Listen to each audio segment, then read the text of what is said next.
ঝুম বৃষ্টি নেমেছে শহরে। বাসস্টপের এক কোণে অসহায়ভাবে দাঁড়িয়েছিলেন বৃদ্ধ রহিম চাচা। ছাতা না থাকায় তার পরনের পাঞ্জাবিটা প্রায় পুরোটাই ভিজে গেছে। শীতে কাঁপছিলেন তিনি। অনেকেই পাশ কাটিয়ে চলে যাচ্ছিল, কেউ হয়তো দেখছিলও না। হঠাৎ একটি ছেলে তার পাশে এসে দাঁড়াল। বিশ্ববিদ্যালয়ের ছাত্র আকাশ। সে নিজের ছাতাটা রহিম চাচার মাথার উপর মেলে ধরে বলল, চাচা, আমার সাথে আসুন, বৃষ্টিতে এভাবে ভিজবেন না।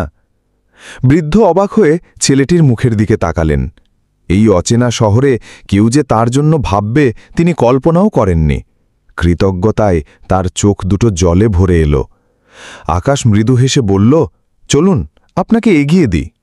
একটা ছাতার নিচে সেদিন দুটি ভিন্ন প্রজন্মের মানুষ এক হয়েছিলেন।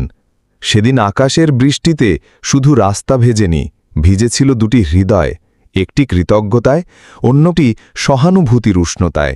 ধর্ম, বর্ণ বা বয়সের ঊর্ধ্বে উঠে অপরের বিপদে পাশে দাঁড়ানোর এই অনুভূতিটুকুই তো মানবতা।